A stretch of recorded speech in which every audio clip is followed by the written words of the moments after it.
Welcome to Space and Grace, the podcast for soul-led entrepreneurs done hustling for their worth. Let's build a life and business that actually feels like freedom. Today we're diving into a super fun and powerful topic, moon phase planning, exploring how you can align your life and business with the phases of the moon to show up as your absolute best self.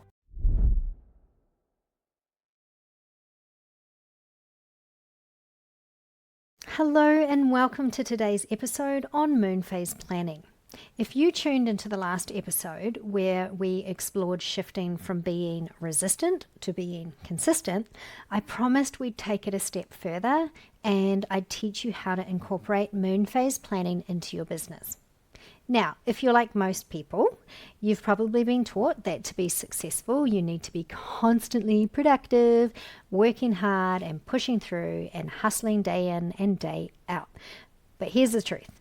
That is not sustainable, especially for us as women. We have natural rhythms, and when we honor those rhythms, we actually thrive in business and in life. So today, I'm going to show you how to plan your tasks and self-care based on the moon's phases, so you can reduce that unnecessary busyness, embrace ease and flow, and create a thriving business that doesn't drain you. By planning over a lunar cycle, you'll decide on your most important needle-moving tasks.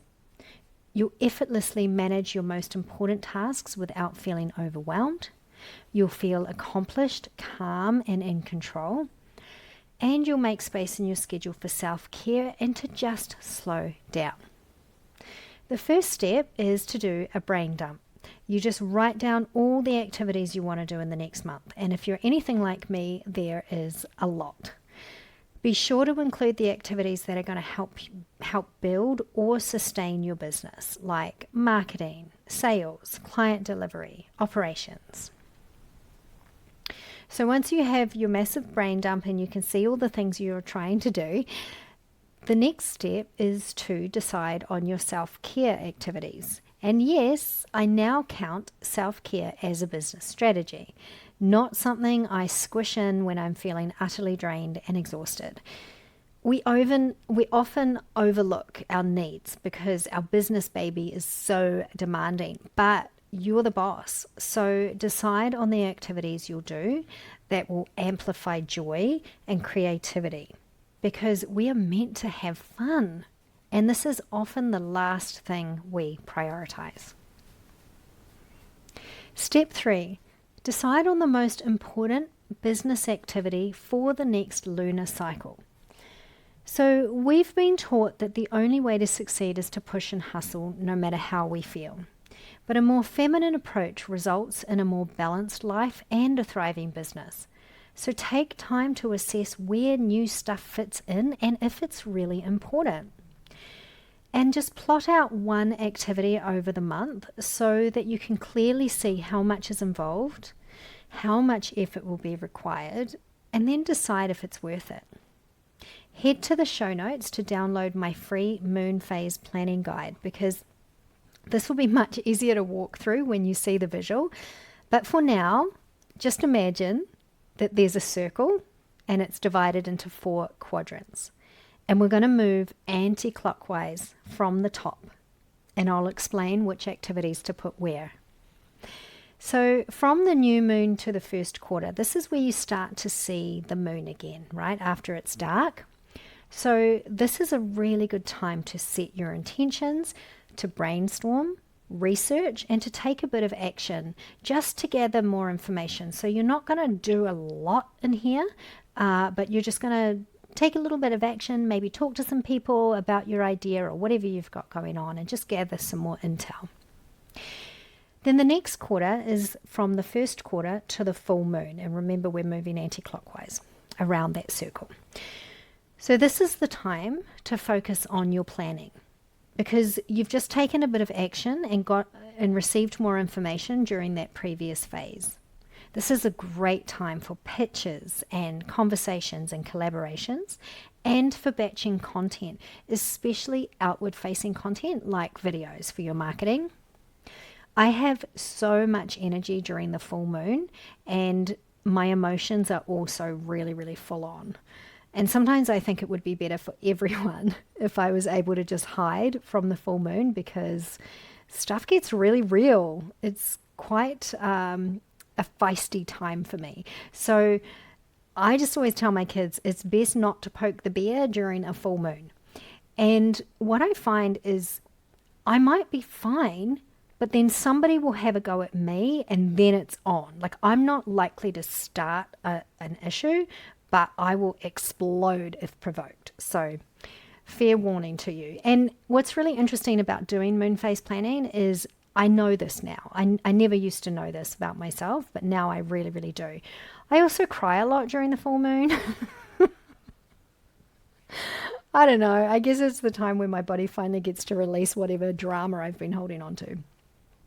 I'm just warning you that this may happen to you too. From the full moon to the third quarter, this is a good time to focus on detailed work, finish up projects, wrap up any loose ends, deal with admin, accounting, and analyzing your data. And towards the end of this phase, plan fewer meetings so you can start to focus more on regenerative self-care activities. From the third quarter to the dark moon, this is the time to turn inward and rest. Evaluate and pivot as necessary. Book a massage, have a spa day, or do whatever activities make you feel amazing. I used to spend all my time in the first 3 phases, and I never ever prioritized myself, and this road led to burnout. I had heard about moon phase planning a few times, but hadn't investigated further. And I remember one day I was out walking my dog Daisy, and we live at the top of a hill. So no matter which direction we choose, we always end up with a massive hill climb. And I was so tired, and I was trudging up that hill, and I remembered that I'd been meaning to look into moon phase planning. So I stopped halfway up the hill. I installed a free moon phase app on my phone, and I discovered that we were in the dark phase of the moon.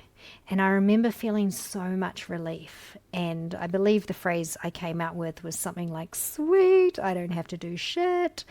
And I felt so much relief just knowing that if I did nothing for a few days, I'd end up with more energy to do more stuff during the other phases of the moon. And that's exactly what happened. And from then on, I have been a convert. So I also added the free moon phase calendar app to my Google Calendar. So I hope that you can see now how you can easily incorporate moon phase planning into your life and business.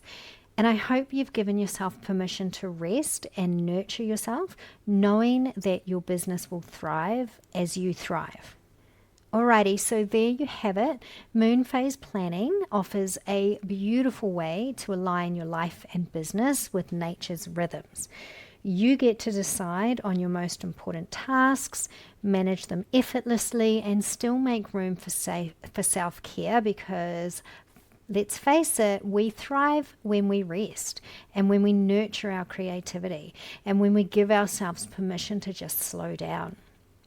Now, I know that planning your business this way, while powerful, might feel new or even challenging at first, especially if you're still running on those old hustle beliefs. And that's why getting support is so important. If you're ready to make this shift and build your business with more ease and flow and real productivity, I'd love to help you make that happen. Head to the show notes and book a call with me, and let's chat about how we can work together to get you thriving like never before.